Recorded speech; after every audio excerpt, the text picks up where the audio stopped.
Muchas gracias a todos por la invitación a presentar esta ponencia y a todos los asistentes por tener la paciencia de asistir hoy. Bueno, pues el título de la conferencia es el que ustedes están viendo: Importancia de la investigación para las humanidades, las ciencias sociales y la vida cotidiana. Aquí creo que el elemento más importante, sobresaliente y un poco sorprendente es esto de lo de la vida cotidiana. Se trata de ver si eso de la investigación no es solo una cosa rara que hacemos de vez en cuando porque nos lo exigen, en ocasiones con una pistola en el pecho o tal, sino que nos sirve para algo más allá de ese tipo de formalidades, ¿no? Pues vamos con la siguiente diapositiva. Tenemos más o menos cierto tiempo amplio, entonces podemos ir con tranquilidad y después de lo que yo voy a decir, pues con mucho gusto respondo a lo que ustedes pudieran plantear. Por un lado, la estructura de la conferencia y al final la conclusión principal de la misma, ¿no? ¿De qué voy a tratar? Entonces, es de lo siguiente: se indican las diapositivas. En total van a ser alrededor de 10 diapositivas. La primera se dedica a plantear el objetivo de la conferencia. La siguiente a una definición laxa y muy abarcadora, porque lo que he pretendido no es partir de una definición muy acotada de qué es investigación, sino que, como vamos a ver a continuación, de lo que se trata es de poder abarcar, para bien y para mal, todo aquello que hacemos cuando nos dicen: haga usted una investigación, investigue sobre tal cosa, ¿no? Entonces, una cuestión primera pues es ver qué vamos a entender por investigación de esta manera, que quiere abarcar muchos asuntos, ¿sí? Enseguida también vamos a ver que no todos esos asuntos merecerían el nombre de investigación, ¿sí? Pero para que nos demos cuenta. Una tercera diapositiva que se refiere a los primeros tipos de investigación a los que nos vamos a referir, que no son nada encomiables, sino todo lo contrario.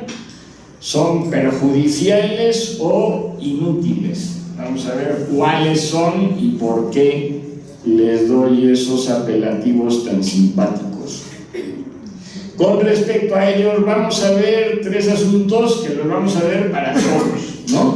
Que son las actividades, los productos y la utilidad, que es lo que tendría más que ver con esta ponencia.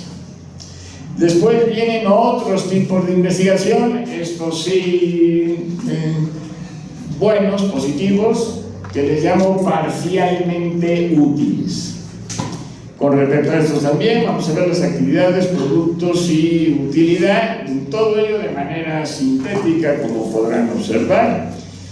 Y por último, el tipo de investigación en sentido estricto o restringido, que según algunos sería pues como que a lo único que se le debería de llamar investigación de verdad.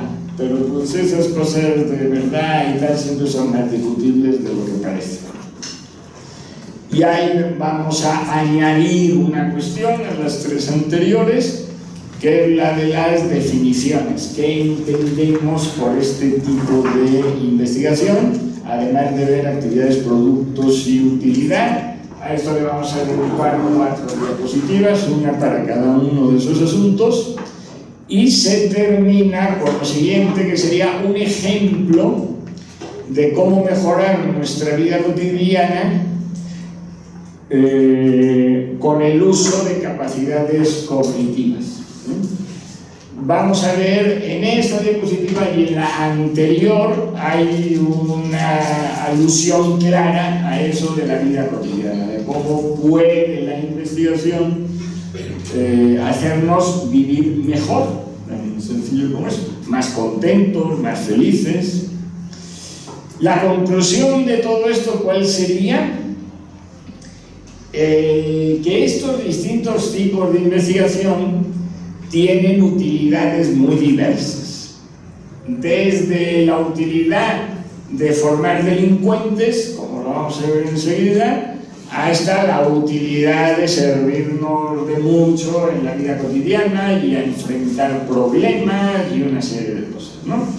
Entonces, dependiendo de a qué llamemos o qué hagamos como investigación, que nos pueda servir para unas cosas o para otras.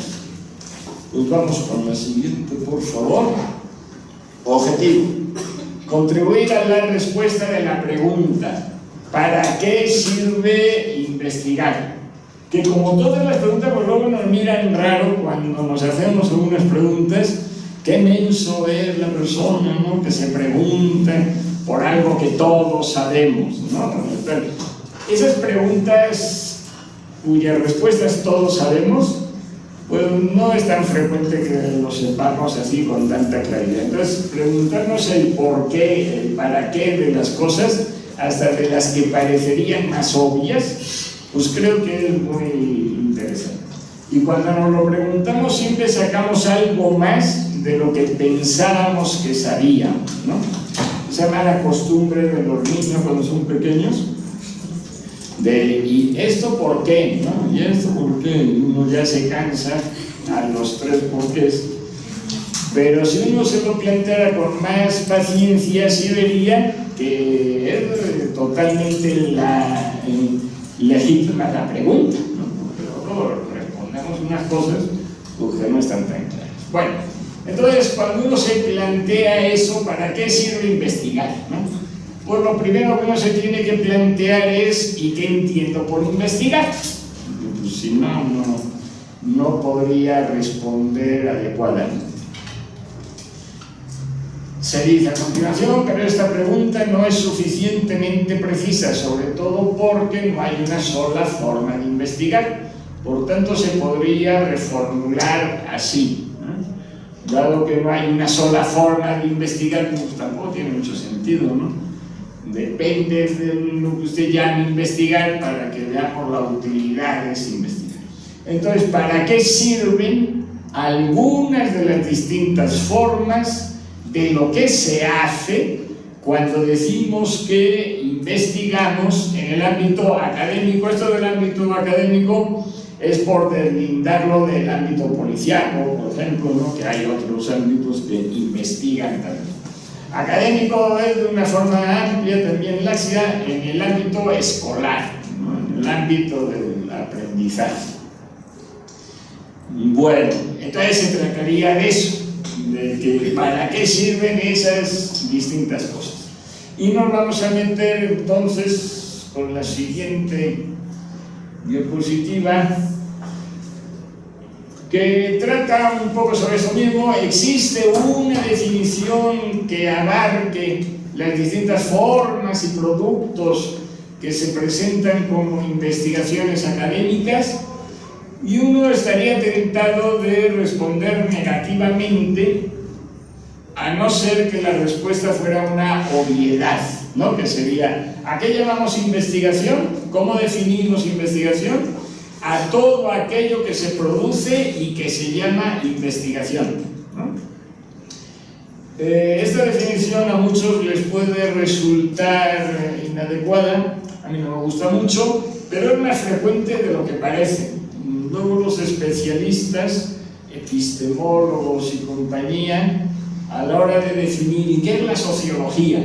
Después de años, décadas de debates, ¿no?, y de no llegar a ningún acuerdo, alguno ha propuesto cosas parecidas. Pues la sociología es aquello de lo que tratan los sociólogos, aquellas personas que se llaman sociólogos cuando se reúnen en congresos que se llaman de sociología, ¿no? y se quita uno de la bronca. Pues aquí hay una forma parecida. ¿Cómo llamaríamos aquí investigación de forma genérica? Pues así, a todo lo que cualquiera quiera decir que es investigación. La importancia de la pregunta, de cualquier forma, y de la clasificación que responde a esta pregunta, clasificación de tipos de investigación, es para evitar un diálogo de sordos. Si yo entiendo por investigación una cosa y otro entiende otra, pues podemos estar 10 horas hablando y no nos entenderemos. Eso de los diálogos de sordos, todos sabemos que suceden todos los días, a todas las horas y en todos los ámbitos, ¿no? Entonces, de ahí la importancia de decir, bueno, ¿yo qué entiendo por ahí?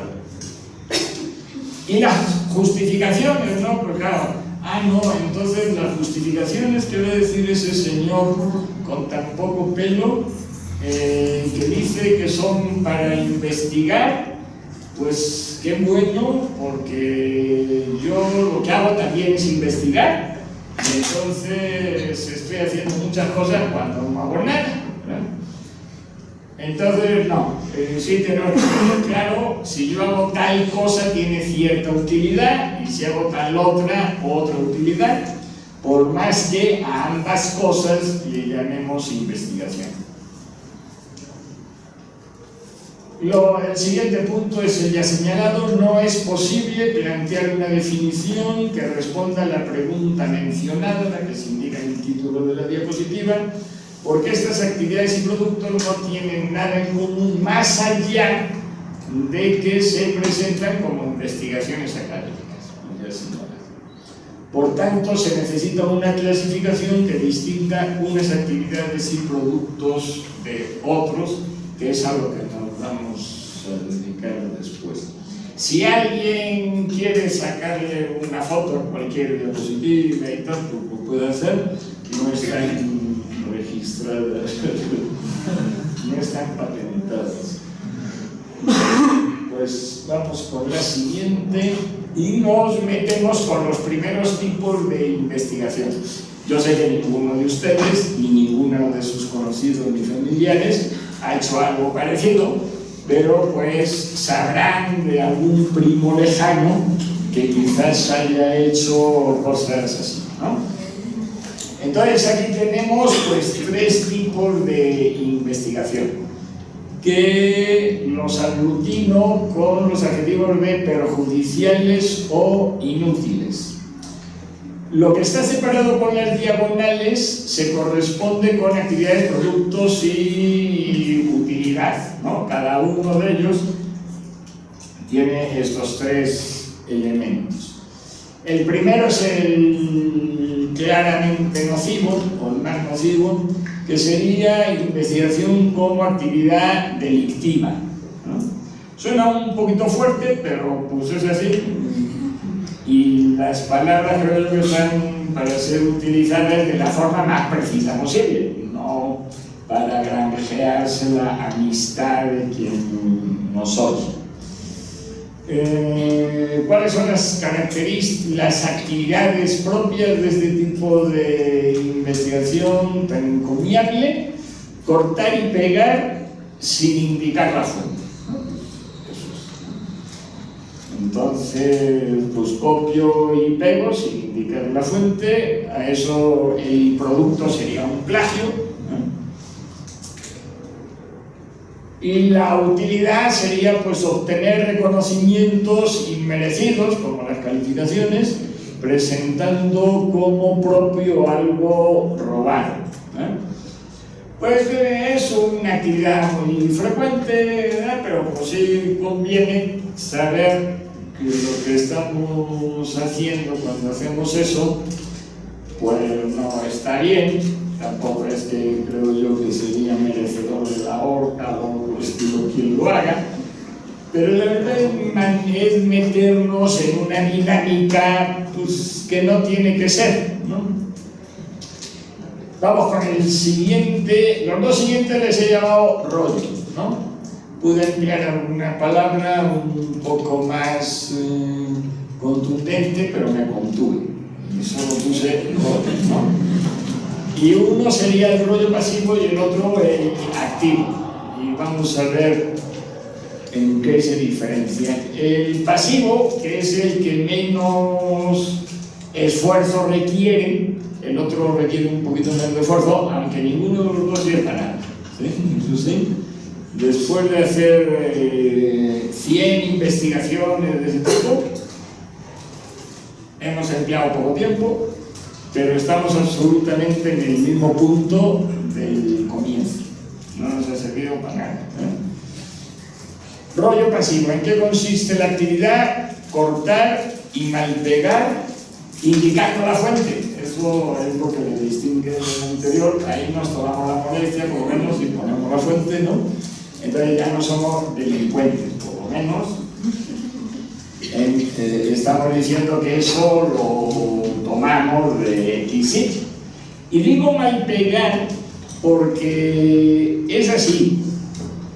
Copiar y bien pegar son una cosa legítima completamente. O sea, de muchísimas investigaciones, el 90% es cortar y pegar. Lo que hoy diríamos cortar y pegar, que son citas textuales, ¿no?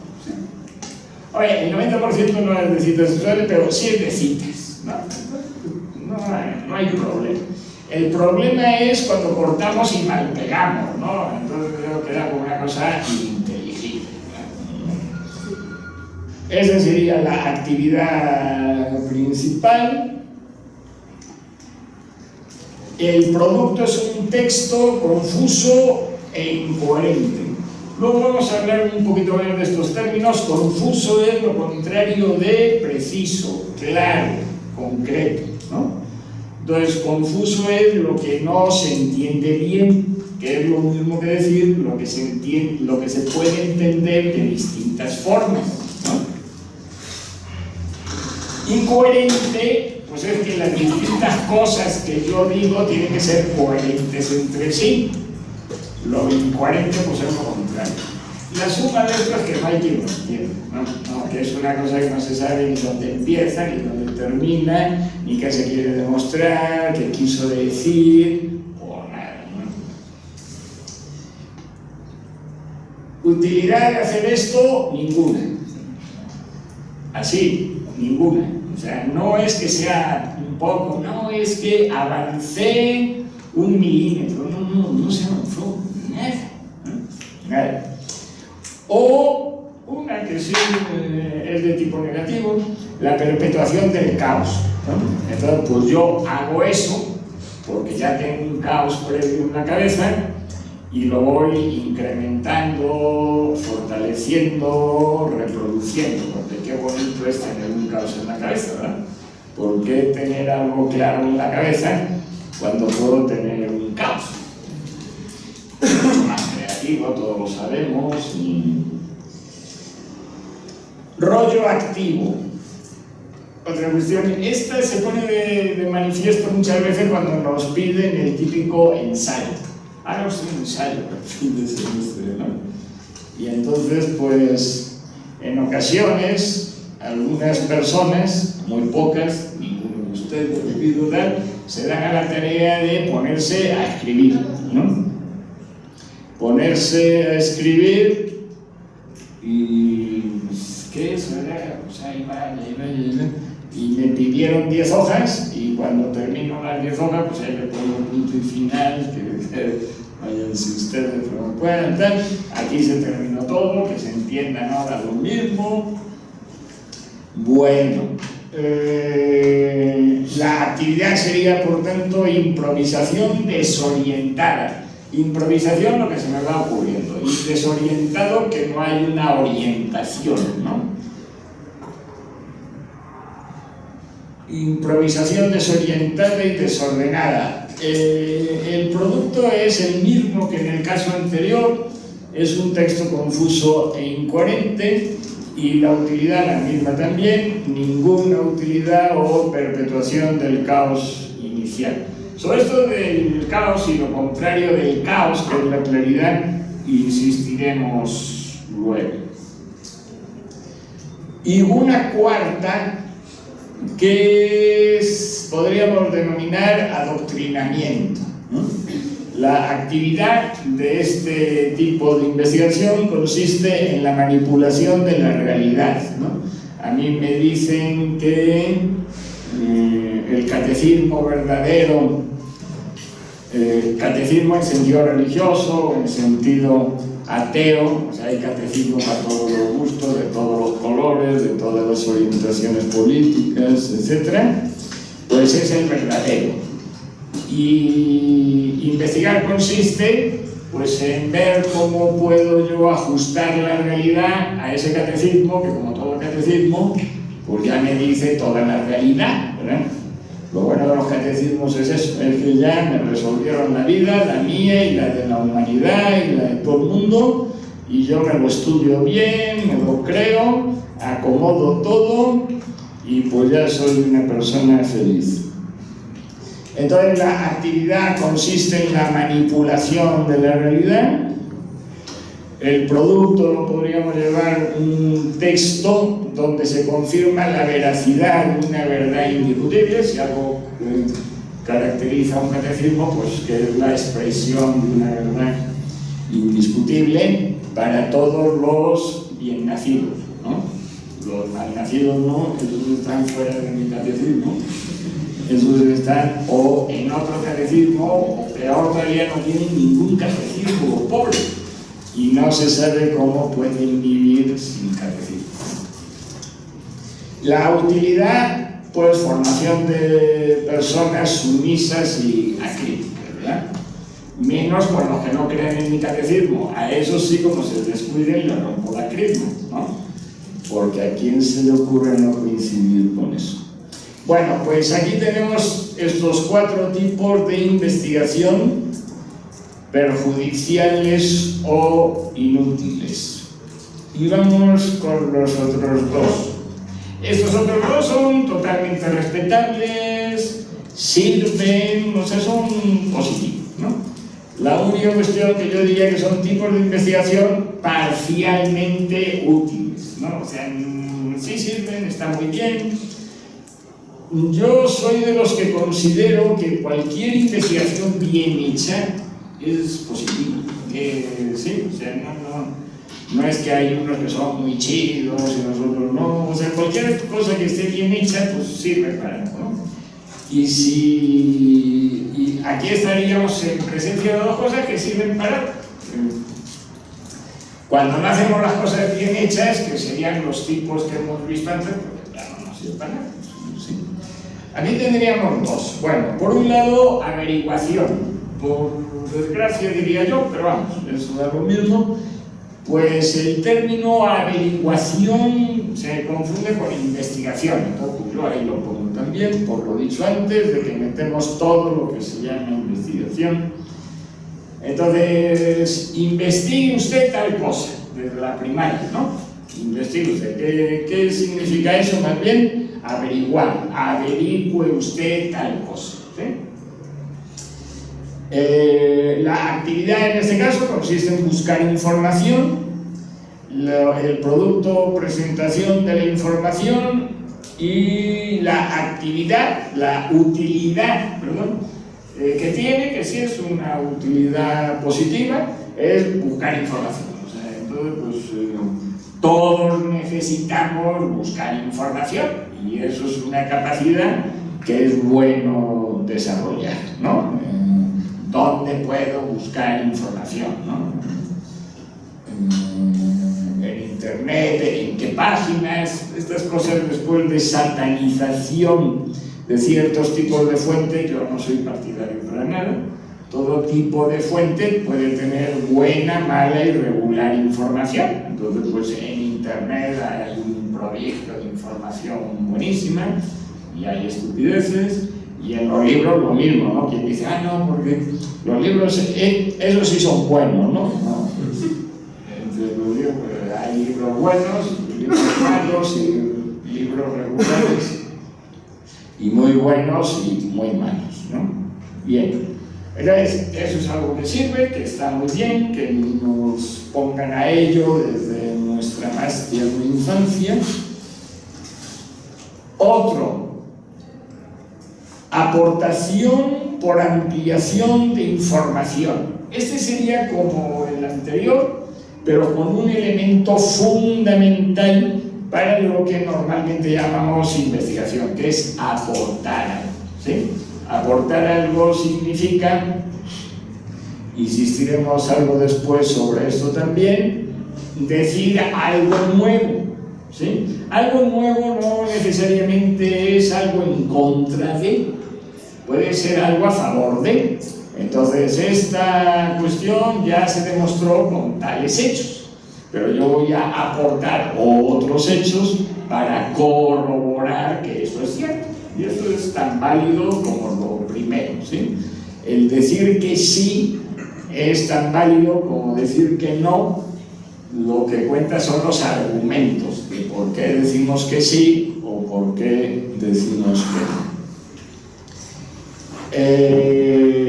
A esto, por lo tanto, dado que tiene aportación, pues le podríamos llamar investigación, ¿no? Entonces, ¿cuál es la aportación de este texto? Pues es esta información que antes no estaba disponible, que se sacó de un archivo, se sacó de donde fuera, ¿no? La actividad sería buscar y contrastar información. Aquí no estamos ya en presencia solo de la búsqueda de información, sino que si yo quiero hacer algo por medio coherente tendré que buscar y contrastar, ¿no? O sea, pues esta información es igual a esta otra, entonces la junto, esta es distinta y la separo, y digo ¿por qué? En esto, como en todo, hay una capacidad cognitiva que luego vamos a ver, que necesariamente estamos utilizando de forma constante, que es la comparación, ¿sí? Entonces, pues para hacer un buen ejercicio de este tipo, de presentar información más o menos novedosa o con un ánimo novedoso, esta versión de la comparación pues sirve más, ¿sí? Para que ordene la información, vea cuáles se refieren a lo mismo y cuáles no, etc. El producto ya sería muy distinto de los productos que hemos visto en los otros tipos de investigación, sería la presentación ordenada de la información novedosa. Uno se tomó la molestia de ordenar las cosas, luego no es tan fácil, nos parece así, ordenar la información, pues qué facilito, pues no. Cualquier cosa que queramos hacer bien lleva esfuerzo, y aunque nos hayamos dedicado a eso mucho, veremos que siempre lo podemos hacer mejor. Bien, y la utilidad, pues podríamos plantearla como buscar, contrastar y ordenar información, ¿no? Que ya es una utilidad significativa, ¿no?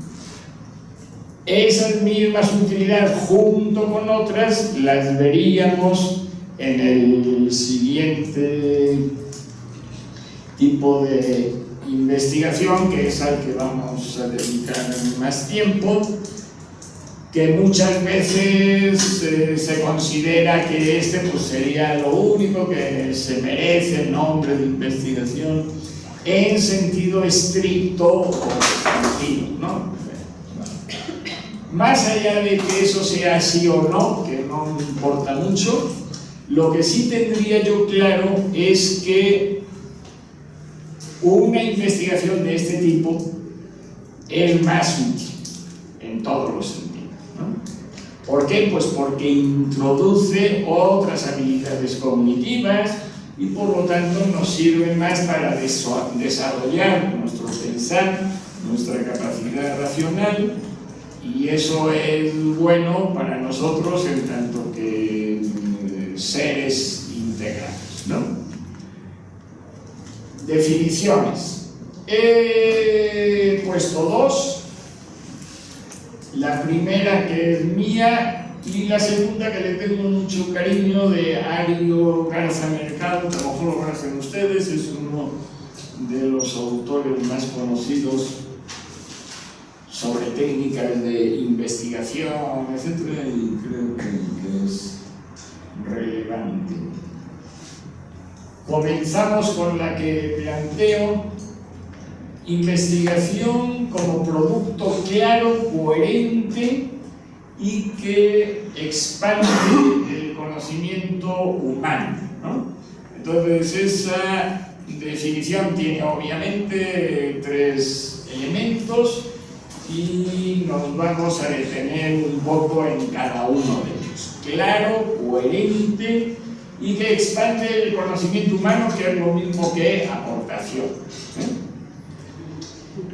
Vamos con lo primero: distinción tanto de los discursos legítimos no racionales como la poesía, como de los discursos pseudo-racionales como el cantinflismo, la verborrea, el circunloquio o el rollo. Bueno, cuando estamos en este terreno de la investigación tenemos que situarnos. El terreno de la investigación es el terreno de lo racional, ¿no? Lo racional es la única capacidad humana, o no, que es una de las capacidades importantes, sí, pero hay otras muchas capacidades humanas, la que tiene que ver con el sonido, la que tiene que ver con el espacio, etcétera, que son muy importantes también, ¿no? Pero la investigación pone en práctica no esas capacidades, sino las racionales. Y las racionales las ponen en juego de determinada forma, ¿sí? Que es lo que ahí se intenta sintetizar con esas 2 palabras de claridad y coherencia, que luego vamos a ver. Y que sí nos tiene que servir para distinguir el ejercicio de la razón, clara y coherente necesariamente, de el ejercicio del rollo, del cantinflismo. Todos ustedes han visto películas de Cantinflas y fue un genio, ¿no? O sea, una cosa realmente prodigiosa. De él sale el nombre este, que se generalizó en todo el ámbito de habla española, no solo en México, porque pues, fue un prodigio de cómo se puede manifestar eso de una forma tan genial, ¿no? Se le puede llamar de esas otras formas, hay otras peores que no he escrito para que no digan ustedes que soy peor hablando de lo que en realidad soy, o para que no se me note tanto. Bueno, circunloquio, verborrea, ¿no? Y este tipo de ejercicios pseudo-racionales pues son muy frecuentes, ¿no? Sobre todo cuando no queremos ser claros y coherentes, pues entonces es frecuente que empecemos a decir cosas así. Y como la claridad y la coherencia no es algo que nos salga de dentro así, que, no, pues a mí lo primero que me sale es claro y coherente, yo no conozco a nadie, ¿no? Para conseguir decir algo claro y coherente uno tiene que esforzarse mucho. Y lo primero que nos sale es más bien el cantinflismo, el circunloquio, la verborrea. ¿Y tú qué sabes de esto? No sé nada, pero ahora va media hora para que se vea que, aunque yo no sepa nada, callado no tengo por qué quedar. Y en contra de esto, pues está la claridad. ¿Qué entendemos por claridad? Precisión conceptual y una palabrita un poquito más rara, pero que creo que es importante, que es la de univocidad. Univocidad es que lo que uno dice solo se puede entender de una forma, ¿vale? Y por lo tanto lo contrario de ambigüedad, que significa que lo que uno dice se puede entender de más de una forma. Entonces aquí tendríamos un primer elemento, el de la claridad. para cualquier pensamiento racional, uno lo que tiene que decir, lo que tiene que afirmar, lo que tiene que escribir, tiene que ser claro. ¿Sí? En ese sentido, en lo que uno escribe, solo se puede entender de una forma. Lo contrario de esto, lo anticipábamos ya también, es la confusión y la ambigüedad. Cuando nos dicen, pero bueno, es que no se entiende nada. Muchas veces más que no se entiende nada, es que se puede entender de muchas formas. Y claro, si uno dice algo que se puede entender de muchas formas, pues es un jaleo, ¿no? Eso es como no decirlo. En términos de investigación, hay una cuestión importante en esto que se suele señalar, que es la precisión conceptual, ¿no? Entonces, pues sí, estamos obligados todos a que tengo que entender siempre de la misma forma un concepto que utilice.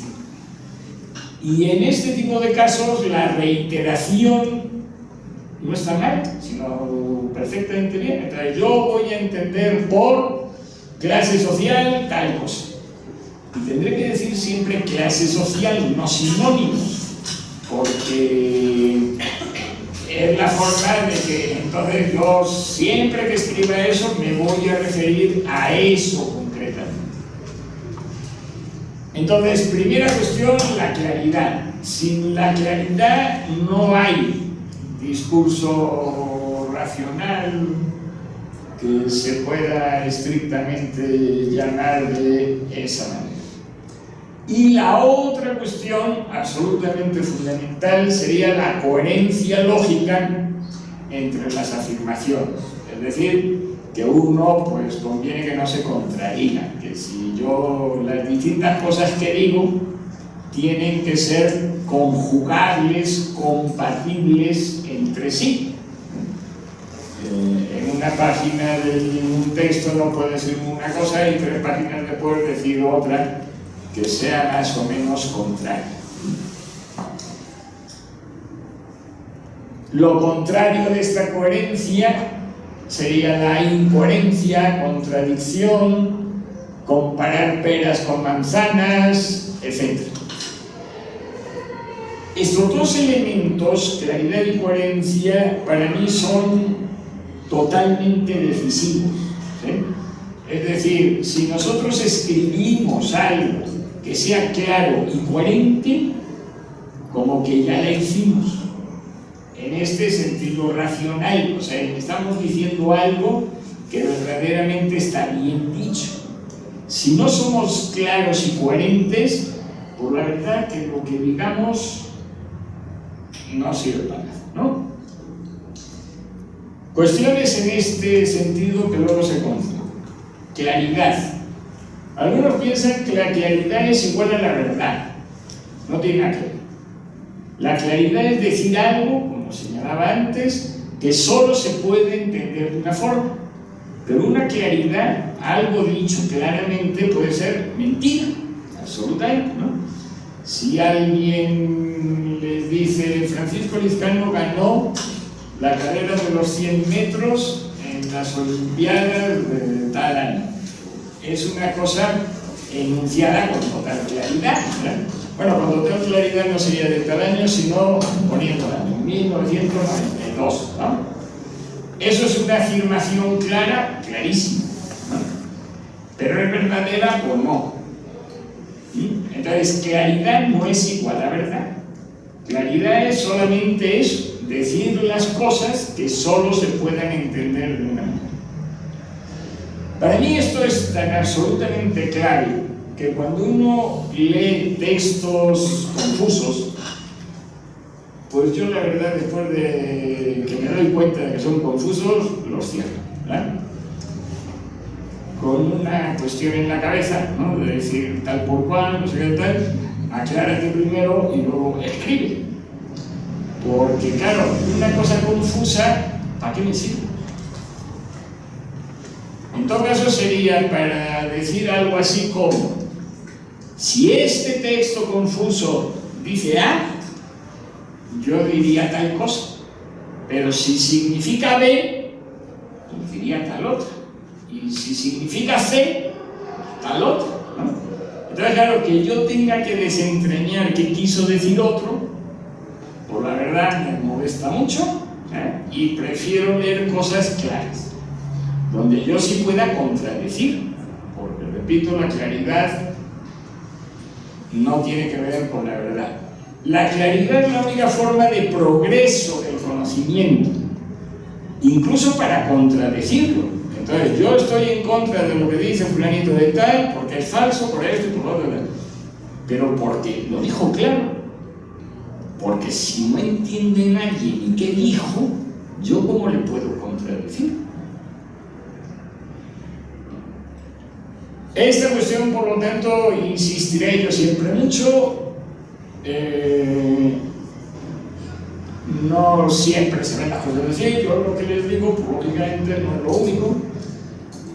Hay otros que no les gusta, no pueden, no quieren, tal, lo de la claridad y la coherencia, y obviamente no lo tienen como cosas negativas, como yo digo que son, ¿no? Sino como cosas positivas, ¿no? Y critican a los que pretenden ser claros y coherentes con, es muy esquemático, ¿no? O muy cuadrado. Ahí hay varios grados, como siempre, porque también que conste, esto de la claridad y la coherencia no es algo que o sí o no, es cuestión de grado. Nadie consigue una claridad total, ¿sí? Entonces es más un deseo al que se le dedica mucho esfuerzo, ¿sí? Que una cosa es decir, no, yo ya soy totalmente claro, y cada vez que uno se pone a escribir, pues ve que lo de la claridad se le escapa de las manos, ¿no? Entonces, pero hay algunos que no lo intentan ni siquiera. Conocí a una persona que eso sí fue muy curioso, porque lo dijo de forma muy clara, ¿no? Que decía, yo cuando escribo y veo que se entiende bien, me pongo a revisarlo para que no se entienda tan bien. Porque para esta persona lo profundo era lo confuso. Y hay muchas personas así. Entonces, cuanto menos se entiende, no, ese sí sabe, ¿no? Y si además de no entenderse dice 10 nombres propios, no, ese sí sabe, no se le entendió nada, pero demostró que sabe, emplea palabras raras, no se le entiende. Bueno, eso es algo que yo llamo rollo, verborrea y cosas así, con muy poco respeto. En el pensamiento, como todas estas cosas, no vamos a entender nada claro si no lo contrastamos con otras cosas, ¿sí? Nadie puede entender qué es la claridad si no la contrasta con su contrario, y nadie puede entender la coherencia si no la contrasta, y nadie puede entender la aportación si no lo contrasta, etcétera, etcétera, etcétera, ¿no? Entonces, estos contrastes que yo hago no es para molestar a nadie, por supuesto jamás mencionaría ningún nombre propio al respecto, ¿no? Sino para que veamos que las cosas se pueden entender de diferente manera, ¿no? Entonces, la claridad. Y sí digo, la claridad es como la verdad, es una aspiración que debemos de tener y que nunca vamos a llegar a ella, ¿sí? Por más claros que queramos ser, siempre tendremos un cierto grado de oscuridad, porque no pudimos ser más claros. Y con la verdad también parecido, uno como investigador pues tiene que procurar decir la verdad claramente, sabiendo que por supuesto que la verdad no existe como valor absoluto y que uno siempre está buscándola y escurriéndose ella, ¿sabes? Y así hasta que llega otro y avanza un poco más, y así es el conocimiento. Y sobre la coherencia pues hemos hablado ya, ¿no? Entonces, yo sí insisto en estas dos cuestiones, claridad y coherencia. Y si vamos consiguiendo fortalecer esas capacidades, sí estaremos haciendo progresos muy notables en el fortalecimiento de nuestra capacidad de pensar. Porque, repito, no es nada fácil. A mí, yo cuando comencé con esto de la investigación,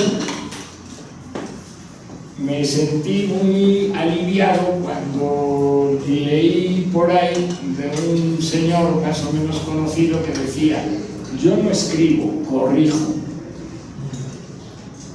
Por aquel entonces no existían las computadoras, aunque a ciertas personas les parezca mentira, y escribía uno a mano, ¿no? Y yo comenzaba a escribir y a tachar. Y de toda una hoja, al final, si recuperaba una oración, ya me podía dar por contento, ¿no? Porque era constante el darme cuenta de que yo no estaba expresando lo que quería con la claridad suficiente. Entonces, esto, repito, no es una cosa que venga uno de nacimiento ni nada, sino es algo que tenemos que ir fortaleciendo. Bien, y a continuación, pues leo la definición de mercado, que define la investigación como proceso que extiende, verifica, corrige o aplica el conocimiento. Esta sucesión de 4 verbos me parece muy afortunada. Sería el enunciado muy claro de la utilidad de la investigación en el ámbito del conocimiento.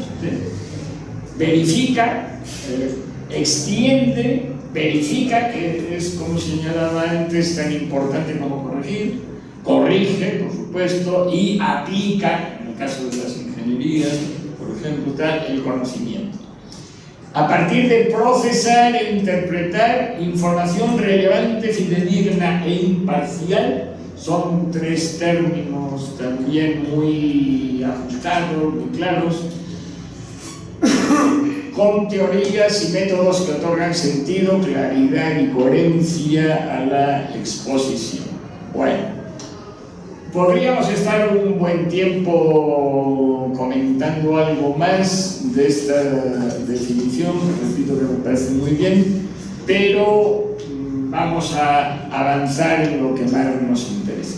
Entonces, recopilando esto en cuanto a la definición, investigación sería algo, si se quiere, tan sencillo como un texto en el que existe un nivel elevado de claridad y de coherencia y que aporta algo al conocimiento que ya se tiene. Vamos con la siguiente. Bien, algunas de las actividades que me ha interesado recalcar en este tipo de investigación: poner en práctica capacidades cognitivas como analizar, sintetizar, comparar, periodizar, regionalizar, argumentar, etc. Bueno, y aquí vamos llegando a una cuestión que me interesa en sumo grado, ¿sí? Investigar necesariamente es poner en práctica estas habilidades cognitivas. Y si no las ponemos en práctica, no estamos haciendo bien la investigación.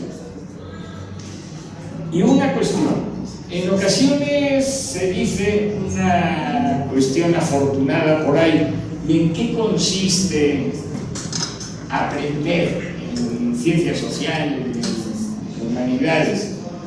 Pues en algo tan sencillo como saber escribir, tan sencillo pero no tan generalizado, comprender lo que leemos, ¿no? Y una tercera cuestión: pensar adecuadamente. Y saber escribir, pues aunque no lo hagamos muy bien, todos sabemos de qué se trataría. Comprender lo que leemos también, pero ¿y qué es pensar? ¿cómo fortalezco yo mi capacidad de pensar?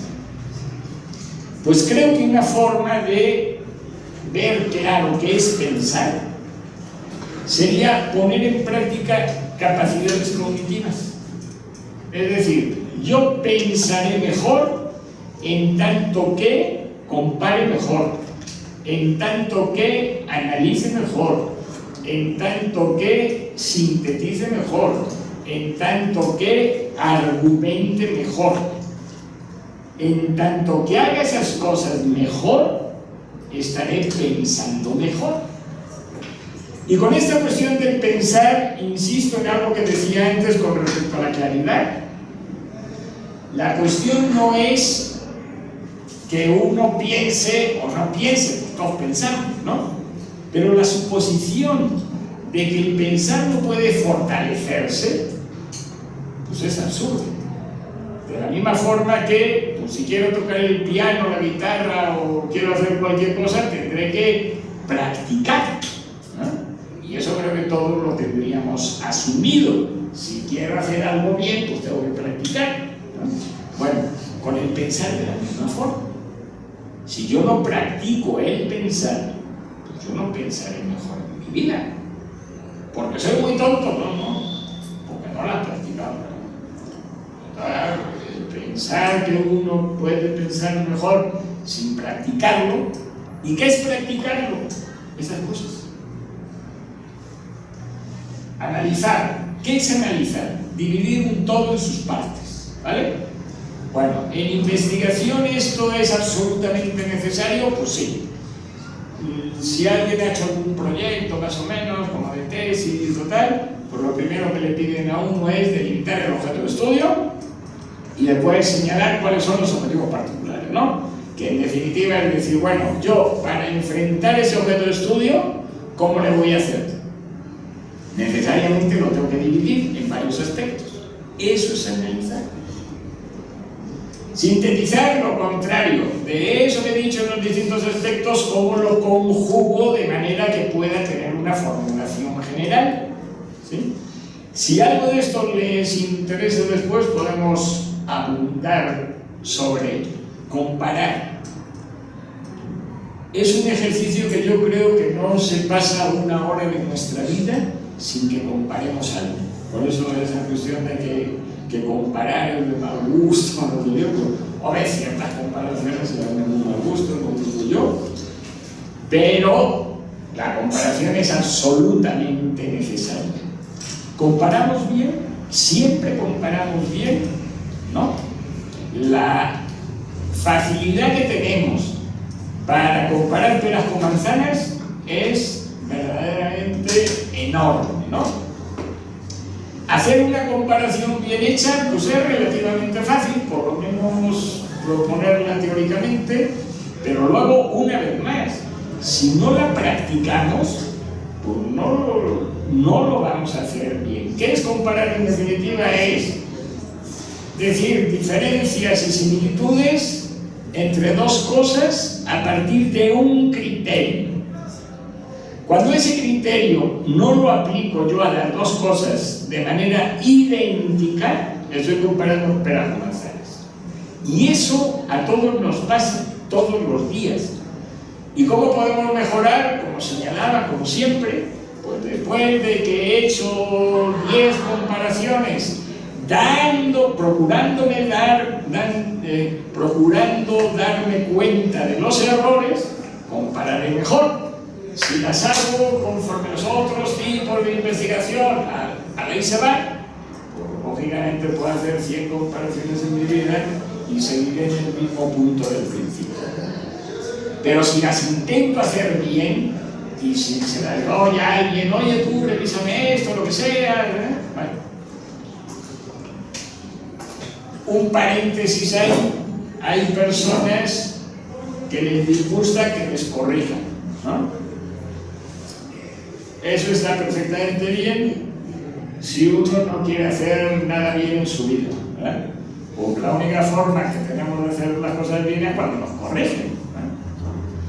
Yo tengo ya algunas décadas más que ustedes y siempre que puedo lo que escribo se se lo doy a alguna persona para que me lo revise. Y lógicamente me pongo contentísimo cada vez que me hacen una corrección, que me parece bien porque fue una mejora en el texto que yo escribí. Entonces eso de confundir corrección con agresión o algo por el estilo, es un desastre verdaderamente enorme. Cuanto más nos corrijan, a mí me lo han dicho alguna vez, la confusión entre regañar y corregir, ¿no? Yo suelo decir, me pagan para que corrija. Y si uno no corrige, muy bien, síguele, ¿no? ¿Cómo vamos a mejorar? Entonces, todas estas capacidades podemos y debemos fortalecerlas. Nadie nace sabiendo comparar perfectamente ni nada por el estilo.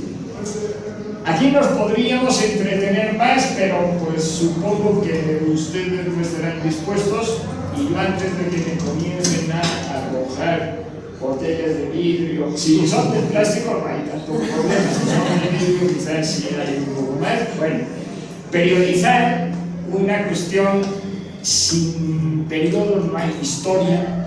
Ahí me entretengo un poco más porque probablemente el concepto más importante en historia es el de periodizar, ¿no? O sea, uno no puede saber nada de historia si no ubica en los periodos adecuados, es un desastre, ¿no? Si uno no ubica en periodos y no en fechas, a mí me es indiferente cuándo nació quienes ustedes quieran, ¿no? Me es indiferente saber cuándo nació yo, pero en qué periodo sí, porque eso es dar significación a las cosas. Saber historia es saber las características de los periodos para poder contextualizar y dar significado a las cosas concretas que sé. Periodizar en definitiva es dividir en periodos, ¿no? Pues eso lleva su rollo también, como todo en la vida. Regionalizar, argumentar. Lo de argumentar pues es otra de las cuestiones fundamentales en investigación. Uno podría decir que la investigación es una sucesión de afirmaciones y argumentaciones, ¿sí? Afirmar y demostrar lo que afirmo. Si yo no demuestro lo que afirmo, pues no estoy investigando, estoy nada más vacilando, improvisando, etcétera, etcétera, ¿no? Entonces, ¿por qué puedo y debo afirmar algo? Pues, por tales hechos, ¿no? Sí, esto fue así, no porque me da ni la gana, ¿no? Sino porque pues, tales hechos avalan que eso fue así, ¿no? Entonces, ahí tenemos otra de las capacidades cognitivas absolutamente fundamentales en investigación. La siguiente me interesa también sobremanera, conceptualizar. ¿Qué es conceptualizar? Conceptualizar no es emplear conceptos. Conceptualizar significa ver la realidad a través de conceptos. ¿Esto qué significa?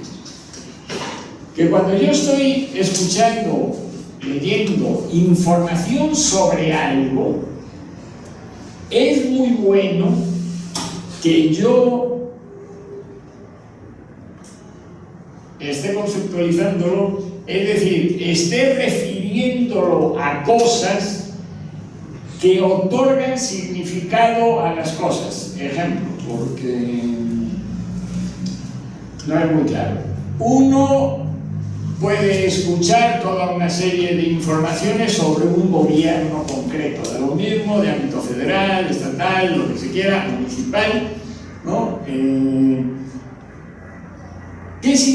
¿Cuál es la diferencia entre que yo tenga un cúmulo de información, que yo tenga ahí un conjunto de informaciones, a que yo esa información la tenga conceptualizada? Eso parte de lo siguiente, que es de decir, bueno, a mí, en cuanto a las actuaciones de un gobierno, ¿qué me interesaría? ¿Y cuáles son los conceptos a través de los cuales proceso yo esa información? una cuestión dentro de mi campo sería la cuestión de la democracia, ¿no? Entonces, según yo y muchos autores, una de las características de la democracia es la libertad de expresión, ¿no? Bueno, pues yo la información que esté recibiendo con respecto a un gobierno que tenga que ver con libertad de información, si se reprimieron o mataron o torturaron a periodistas, si a uno le dieron una paliza por decir una serie de cosas, etcétera, etcétera, esa información para mí cobra un significado mucho mayor cuando digo es que de esa información depende que yo a ese gobierno le catalogue como democrático o como no democrático. Esa información cobra un sentido distinto a partir de que yo la veo a través de un concepto. Libertad de expresión, en este caso, que tiene que ver con la democracia. Así podríamos reproducir los ejemplos y aplicarlos a todo. De hecho, todo lo que nosotros supiéramos de cualquier cosa, deberíamos de conceptualizarlo. Es decir, deberíamos de referirlo a un concepto que dé sentido a esa información. Si alguien tiene luego algún ejemplo que quiera poner, etcétera, encantado. Creo que ya voy tarde. Cosa muy mala, pero que me sucede con frecuencia. Bueno, y otra de las actividades fundamentales, debatir argumentadamente con otros autores. Esto es absolutamente fundamental, que tiene que ver con la argumentación que decíamos antes. Investigar es debatir, es contrastar, ¿sí? Pasamos a la siguiente. Voy a ir un poco rápido con estas para llegar después a las de la vida cotidiana, que pueden ser las más atractivas. Producto. Lo veo muy rápido. Delimitación del objeto de estudio. Cualquier investigación tiene que implicar esta delimitación del objeto de estudio. Después, división del objeto de estudio en sus partes, que sería lo que decíamos analizar. Aportación, ya hemos hablado sobre eso. Toda investigación tiene que tener una aportación, que sería lo que se añade al estado de la cuestión. Cada parte del objeto de estudio implica recopilación de información, análisis a su vez, conceptualización, argumentación de conclusiones, comparación, etcétera, y después, pues, conclusión. Paso rápido por esta diapositiva, como os digo, por cuestiones de tiempo. Vamos a la siguiente. Utilidad. Hacer énfasis en alguna de estas cuestiones.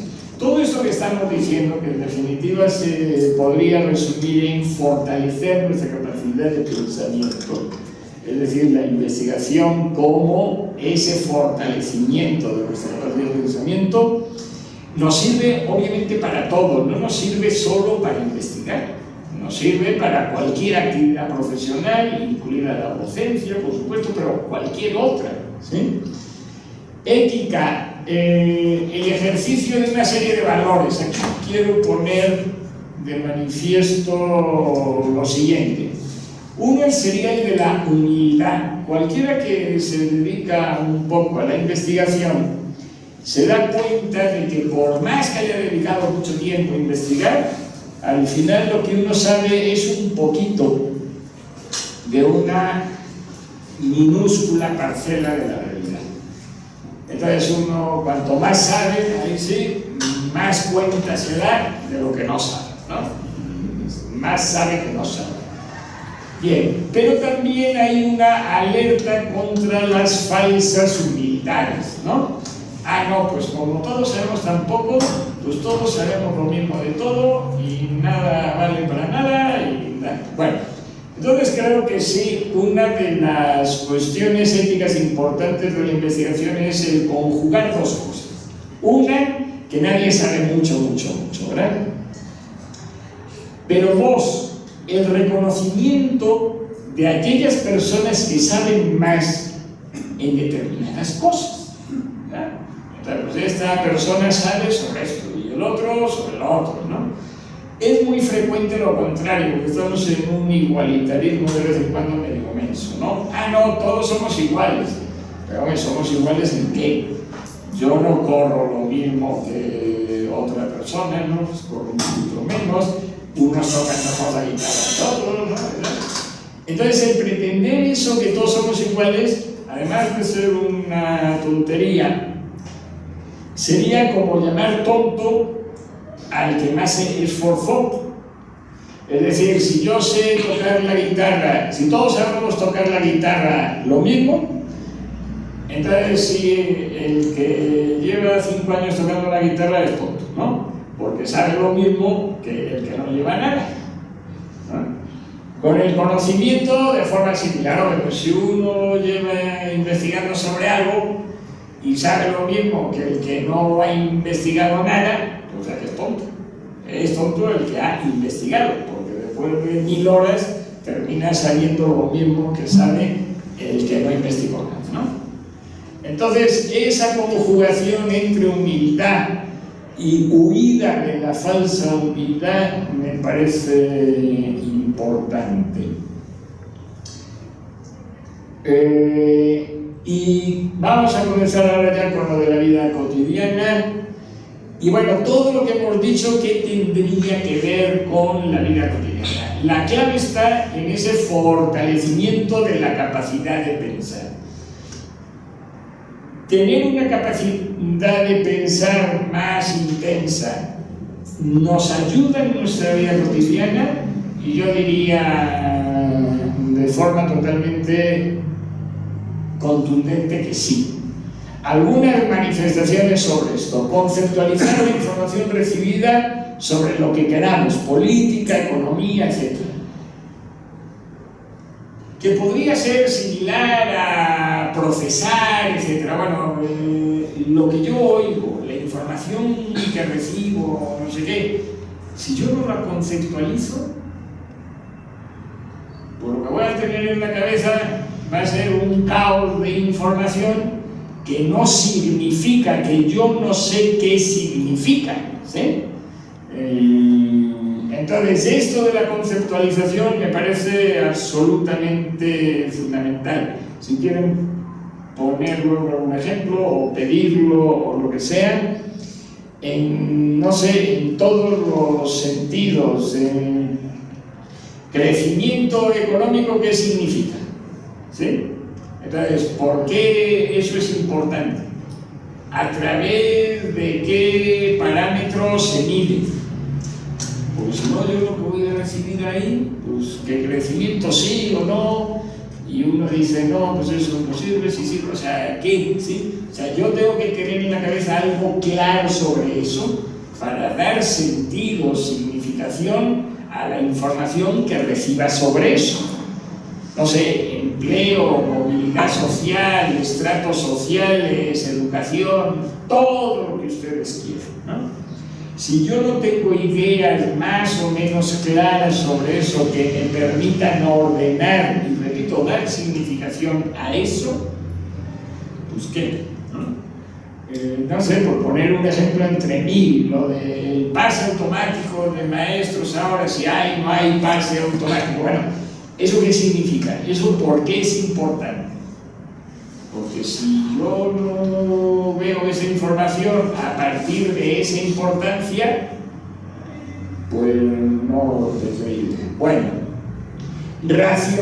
eso es en cuanto a la información que recibimos.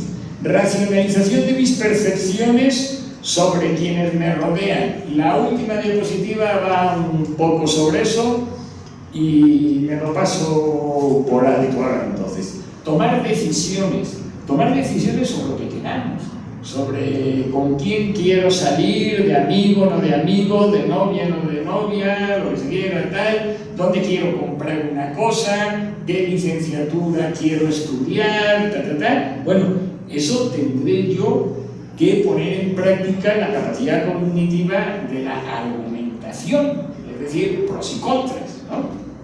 Entonces, ¿dónde voy a comprar la verdura? Ah, no, pues en el tianguis de al lado de la casa, que está muy fresca y barata, ¿vale? Pues eso es argumentar, ¿sí? Es decir, el porqué de las cosas. ¿Y qué licenciatura voy a estudiar? Lo mismo, y etcétera, etcétera. Otra cuestión fundamental, enfrentamiento de problemas personales, como los familiares de pareja o con nosotros mismos. ¿Qué es lo mismo que aumentar la capacidad de estar contento o feliz? El tener problemas de ese tipo, más o menos psicológico, con la familia, no sé qué, es algo que nos dificulta la felicidad, ¿no? Está metido uno pues, en un rollo ahí, ¿no? Un tal por cual, mi papá, mi mamá, mi hermano, lo que sea, ¿no? Y todos tenemos y hemos tenido en la vida problemas de ese tipo que, repito, nos obstaculizan nuestra felicidad. En lugar de tener la cabeza libre para decir qué bonito está el día y el sol resplandeciente y no sé qué, pues estoy con la cabeza girando en círculo diciendo, pues eso, el tal por mal, no sé qué, que me tiene hasta no sé dónde y bla. Bueno, para eso los procesos de racionalización son los únicos posibles, ¿sí? Primero, determinar el objeto de estudio. En este caso, ¿qué sería? La delimitación del problema, que requiere de un esfuerzo, porque todo problema es confusión. Aclarar cuál es el problema, pues ya sería un paso decisivo. Oye, ¿y qué pasa en este problema? ¿Cuál es el problema en realidad? Analizar. Sí. Después de saber cuál es el problema, ¿de qué parte se compone? Porque cuando tenemos un problema, no solamente que no sabemos ni el problema que tenemos, sino que lo confundimos todo, ¿sí? Y no nos damos cuenta de cuáles son esas partes que componen el problema. Y eso, la solución, yo decía de vez en cuando con frecuencia, que en una vida siempre hay problemas, ¿no? Eso, si alguien dice, no, qué bonita sería la vida sin problemas, ¿no? Pues sí, qué bonita sería. Nada más que eso, váyase usted a Marte, no por ahí, a ver si lo consigue. Entonces, la cuestión no es tanto vivir sin problemas, porque siempre lo vamos a tener, pero la cuestión sí es ir resolviendo los problemas que tenemos, para no acumularlos en exceso.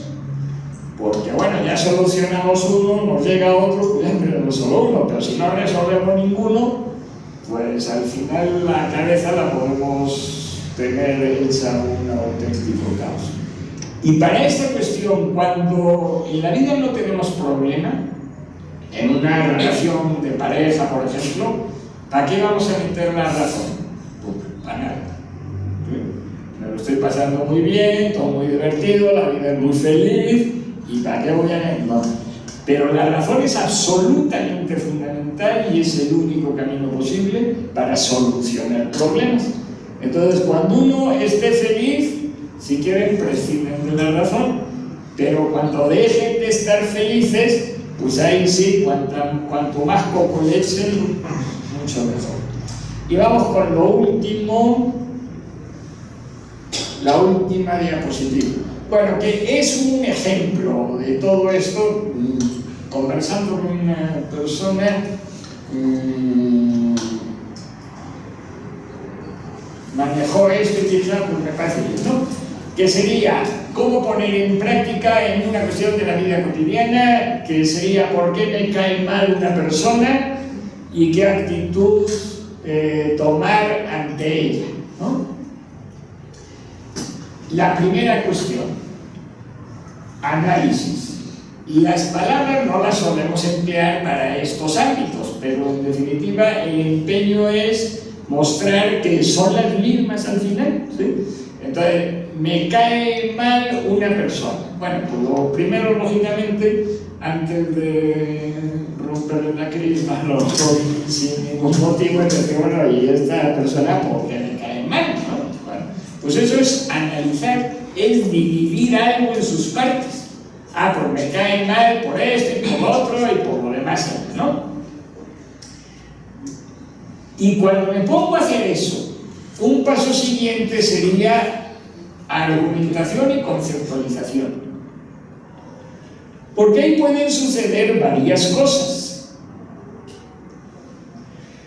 Y voy a insistir en una diferencia solo.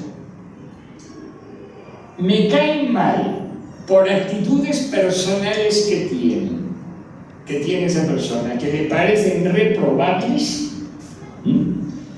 lo cual sería justificable.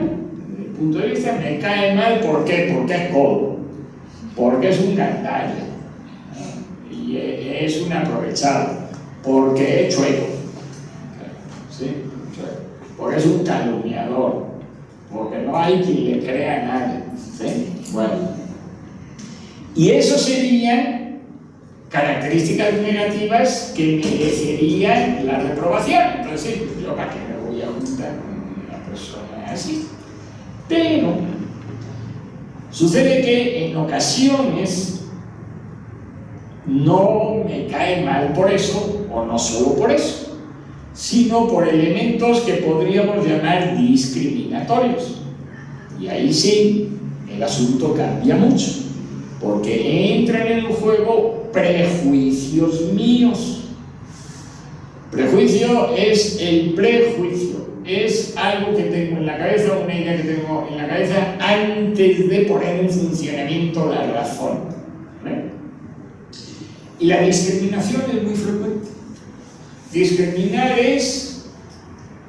no es hacer de menos a alguien por su comportamiento personal, ¿sí? Porque si es un gandalla, pues un gandalla, sino por el grupo al que pertenece. Toda discriminación implica la división de la realidad en superiores e inferiores, buenos y malos. Entonces, si me caen mal porque pertenece a un grupo que me cae mal, pues eso ya no es cuestión del otro, es cuestión mía. Y tendré que empezar a revisarme en mi cabecita, ¿verdad? Porque quizá tenga una serie de prejuicios mensos, por no decir cosas peores. Quien esté en el libro de prejuicios, que tiene la primera piedra, tal, prejuicios, ricos y pobres. Pues los pobres son malos o los ricos son... Los prejuicios siempre pueden ser de ida y vuelta, ¿no? Hay quienes dicen todos los pobres, además de ser pobres, son flojos, borrachos y no sé qué. Y hay otros que dicen los ricos, al margen de ser ricos, son unos chupasangres, Bueno, ¿qué sucede con esas mentalidades? Que parten de generalizaciones absolutamente falsas, ¿sí? Entonces, dentro de los pobres, pues habrá gente buena, mala y regular, y dentro de los ricos, pues habrá buenos, malos y regulares. Otra discriminación frecuente, ideológica. Pues sí. Yo soy de X partido y todo el mundo sabe que los que no son de mi partido son los imbéciles. Eso lo sabe todo el mundo, ¿verdad? Bueno. Y ya no me digas más. Ya no me digas más. O sea, con que me digas tu filiación partidaria, todo lo otro sobra. Porque si coincidimos en filiación partidaria, eres muy buena. Y si no coincidimos, eres un corrupto, imbécil, engañado, manipulado y todo, ¿no? Discriminaciones religiosas, por supuesto, ¿no? Entonces yo soy de una religión, como todo el mundo sabe, la única religión buena es la que yo tengo, ¿no? Todos los otros están absolutamente confundidos, ya se han encargado quienes dirigen mi religión de demostrarlo, que Dios está con nosotros y solo con nosotros. Y todos los demás pues, están en camino al infierno, ¿no? Bueno, y reproduzcan ustedes lo de la discriminación a donde quieran, ¿no? Por nacionalidad y por tal. Los gringos son buenos o son malos, pues tan tonto es decir una cosa como la otra, pues hay gringos buenos, malos y regulares, y hay mexicanos buenos, malos y regulares, y así de todos los países. Bueno, entonces conceptualizar esto con algo tan sencillo de si alguien me cae bien o mal, pues me parece fundamental para ir medio bien encauzado por la vida, digo, por lo menos por ser consciente, ¿no? Es decir, me cae mal porque es una mala persona, o me cae mal porque yo ahí tengo cosas que pensarle, porque me cae mal, pero la verdad sin ningún motivo, ¿no? Bueno. Y actitud por tomar, para terminar, comprensión y respeto ante diferencias no perjudiciales. Aquí hay una cosa también importante. Todos somos buenos, y entonces yo cómo voy a criticar a nadie, si al final todo es comprensible. Estoy en contra de eso. Una cosa es comprender y otra cosa es justificar. Es decir, yo puedo comprenderlo todo, pero yo no voy a justificar ni la pederastia, ni el abuso sexual, ni el acoso, ni toda una serie de cosas, ¿no? Entonces, y las actitudes a tomar frente a determinadas personas, pues sí, tendrán que ver con esos asuntos, ¿no? Yo, en ese sentido, soy muy partidario de la distancia, no soy partidario de la violencia ni nada así. Entonces, frente a una persona reprobable por sus actitudes personales, perjudiciales a terceros, por la sana distancia, pues tú vete por tu lado, yo voy por el mío, todo el mundo está contento y se acabó. Que es distinto, una vez más, puestos en confrontaciones, es distinto a pues hay que sufrir porque hay que sufrir, ¿no? Para ganar el cielo tenemos que pasar por este valle de lágrimas y cuantas más lágrimas arrojemos mejor, y entonces me voy a juntar con el que más me perjudica para sufrir más, o por la otra cajilla, o una serie de cosas. Bueno, pues estos serían algunos atisbos de cómo se puede aplicar el fortalecimiento de capacidades cognitivas derivadas de la investigación a la vida de cada uno de nosotros. Muchas gracias por su paciencia y quedo atento a lo que tengan ustedes que decirme, bueno, malo o regular. Gracias.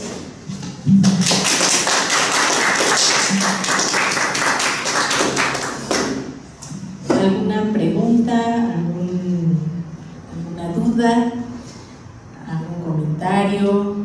Es importante aprovechar al doctor en este momento porque, sobre todo si alguno de ustedes ya está en su trabajo de titulación o de protocolo, quizá les pueda ayudar estas comparaciones sencillas que nos ha mostrado el doctor, pero que sí nos pueden ayudar a mejorar, sobre todo cuando ya nos urge tener un trabajo de investigación, ¿no? Doctor, quisiera que nos compartiera su perspectiva sobre cómo construir nosotros como humanistas que vamos a egresar, ¿no?, apenas, puentes entre la academia a la que pertenezcamos, de historia, de letras, de filos, de lo que sea, o del mundo real. Esto es un ejemplo de eso, claramente, ¿no? Pero respecto a los contenidos y a las naturalezas de nuestras disciplinas, ¿cómo podríamos construir o contribuir a edificar esos puentes? Gracias. Pues eso es una de las grandes tareas, yo creo, de las humanidades y de ciencias sociales también, ¿no? Porque lo que parecería más discutible de lo que parece es lo que pensamos más frecuentemente, que es: yo me voy a dedicar a reproducir los conocimientos que he adquirido, ¿sí? Entonces, yo soy historiador, ¿y a qué me voy a dedicar? A enseñar los contenidos más o menos ampliados, etcétera, que yo he recibido. Pues como que muy convincente del todo no me parece, ¿no? Y no me parece precisamente porque no enfrentamos la pregunta fundamental ahí, que sería: ¿y para qué? o la enfrentamos con respuestas pues muy ambiguas, no claras, ¿sí? ¿Para qué es importante la historia? Para no repetir los errores del pasado. Que me lo expliquen un poquito más claro, pero no lo veo yo. Pues primero tendríamos que ponernos de acuerdo cuáles fueron esos errores del pasado, y a lo mejor lo que yo pienso que fueron errores, otro piensa que fueron virtudes. O sea, esas frases hechas sirven de poco, ¿no? Y una de las cuestiones importantes sí sería plantearnos eso, o sea, bueno, y yo como historiador, más allá de reproducir esos conocimientos tan encomiables, ¿verdad? Que uno después dice, ¿para qué, no? Porque esos conocimientos encomiables, en historia, por ejemplo, pueden incluir una serie de cifras ahí sin sentido, de nacimientos y muertes y no sé qué, que pues uno, ¿para qué, no? Bueno. Y si uno se pregunta, bueno, ¿y yo qué tendría que ofrecerle a la sociedad más allá de eso? ¿Sí? O junto con eso, o sea, ¿qué puede hacerlo atractivo? Porque si nos damos cuenta, en la mayoría de nuestras actividades como docentes, etc., les estamos contando cosas y obligando que aprendan cosas porque oficialmente se dice que tiene que ser así, ¿no? Porque hay un programa y no sé qué, pero así como que muy claro, repito, no queda, ¿no? Entonces, y luego además uno se encuentra con aberraciones. Yo suelo contar cuando me acerqué a un libro de texto de geografía de la República Mexicana, no del Estado de México, para que no busquen responsables muy cercanos, y no tuve más que ver el índice. El índice de ese libro de geografía era todos los estados de la República ordenados alfabéticamente. Un libro de geografía. Entonces, bueno, si uno quiere destruir la mentalidad espacial de alguien, pues que se lea ese libro, porque lo lógico sería dividir la República Mexicana en norte, centro, sur, suroeste, para ver las características generales. Dentro de esas regiones tú poner los estados, ¿no? Pero ponerlo alfabéticamente, no, pues el libro de texto obligatorio, no sé qué. Bueno, entonces esa cuestión de reproducción de los conocimientos, porque todo el mundo sabemos que son muy importantes y eso no se pone en duda, pues está mucho más, menos claro de lo que parece. Que el que no esté claro no significa que haya caminos bien establecidos, por desgracia. Entonces la pregunta no la puedo yo contestar así de una forma clara y precisa, sino dar orientaciones, creo que claras y precisas, que se pudieran aplicar. ¿Sí? ¿Me explico con eso? Entonces, un historiador, ¿para qué sirve? Fuera de la reproducción de su conocimiento en las aulas, ¿qué tendría que ofrecer un historiador? Y a lo mejor la pregunta está mal formulada, y no sería un historiador, sería qué tipo de historiador, qué conocimientos concretos, ¿sí? ¿Qué conocimientos concretos puede uno ofrecer a X público? Y eso sí tenemos mucho que hacer. Los de ciencias de la información documental son los que lo tienen más claro, ¿no? Porque lo suyo trata de archivos y bibliotecas, y como hay muchas bibliotecas y archivos, pues tal, ¿no? Pero nuestra conexión con la realidad, pues deja mucho que desear. Y también no pretendamos en ese sentido que podemos ofrecer algo a toda la sociedad. Todo eso nos lo tendríamos que plantear mucho más fríamente. ¿A qué sectores de la sociedad, a qué personas en concreto, a qué grupos de personas podría yo ofrecerles algo que les interesara? Y esto sí sirve mucho para historia, para filosofía, para literatura. Es ¿para qué? Yo qué podría decirles a una persona así normal de la calle, ¿no?, que pudiera interesar. Gracias. ¿Alguien más?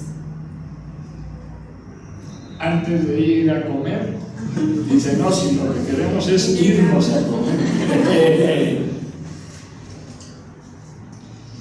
De todas formas, si alguien me quiere decir algo alguna vez y nos encontramos en el patio de mi cubículo ahí, entonces conversamos cuando ustedes quieran. Si esto lo hubiera escuchado una persona que no estudia un área de las ciencias sociales o de las humanidades, una persona, no sé, de otra área, que le estuviera aplicando, a lo mejor un psicólogo, ¿esto sería inteligencia emocional? Se estaría hablando de una inteligencia emocional que está conceptualizando, ¿no? Y es lo que se le está enseñando a algunos jóvenes, ¿no? Asertividad. ¿A qué se le llama asertividad?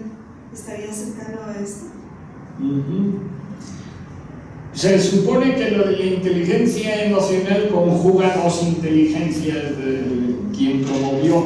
¿Conocen ustedes la teoría de las inteligencias múltiples? Que yo, si no lo conocen, les exhorto. Yo, de las cosas que más me gustaron y me cambió mi percepción de lo que es la persona.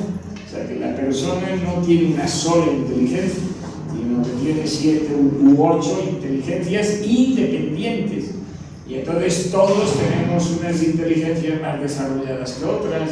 Y eso me parece un acierto muy reciente, porque el padre de todo esto, Howard, que tiene su libro principal, que va a ser Las inteligencias múltiples en forma de cultura económica, es como que de los años de la década de 1980, ¿vale? Bueno, entonces lo de la inteligencia emocional tiene que ver con dos inteligencias, que es la inteligencia del autoconocimiento y la inteligencia de la comunicación con los demás. Y la verdad, en esas dos inteligencias nos jugamos mucho nuestra felicidad. El conocimiento de sí mismo, como tantos otros conocimientos, es interminable, ¿no? Pero una vez más, ese camino larguísimo, interminable, si no lo comenzamos, pues estaremos muy mal. Y si lo comenzamos, pues avanzaremos aunque no lo culminemos. Nuestra felicidad depende en muy buena medida de que nos conozcamos. Y el que nos conozcamos pasa por la no razón, ¿sí?, pero pasa por la razón también. En cuanto hay cualquier conflicto, insisto, el autoconocimiento, cuando es placentero y estamos en actividades placenteras, ni para qué meter una razón. Pero así no creo que haya ningún ser humano que se la pase todo el día muy contento. Luego vienen sus más y sus menos, ¿no? Y entonces, cuando hay problemas, si no es a través de la racionalización de las cosas, nosotros no podemos incrementar nuestra capacidad de conocimiento de nosotros mismos, ¿sí? Y si no sabemos mínimamente quiénes somos, no es fácil, ¿eh? Sí, o sea, no es fácil. De las cosas más alucinantes es el cerebro, ¿no? Ignoramos infinitamente más de lo que sabemos del cerebro. Entonces, bueno, pero que hay toda una trayectoria, pues sí. Y el conocimiento de los otros, y más que el conocimiento, la buena relación, no buena relación, sino adecuada relación, porque la adecuada relación con otros implica cercanías y distanciamientos, ¿sí? O sea, si es una persona que yo valoro mal por una serie de cosas que no es discriminación, sino actitudes personales, pues no me voy a empeñar en estar cerquita de él para ver, ya me la jugó 2 veces y a ver cuándo la tercera y la cuarta y la quinta, ¿no? Pues mejor vete tú ahí y yo, bueno. Entonces, todos esos asuntos pasan por procesos de racionalización. Esos procesos de racionalización necesariamente implican esas capacidades cognitivas, ¿no? Para saber qué me pasa ¿Y cómo me voy a relacionar yo con nosotros? ¿Cómo valoro, cómo veo a nosotros? Y eso, ¿cómo puedo llevar la vida lo más contento posible?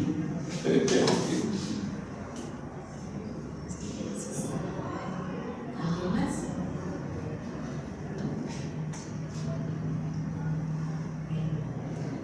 Ya un poquito más claro nos queda, incluso si lo que estamos estudiando nos hace felices, o a lo mejor es momento de cambiar de carrera, porque el doctor Lizcano ya nos hizo que de aquí dependía nuestra no felicidad, ¿no? A lo mejor estudiar filosofía y tendría que estar en historia o al revés, ¿no? Bueno, pues sin más, le entregamos al doctor, le agradecemos su participación.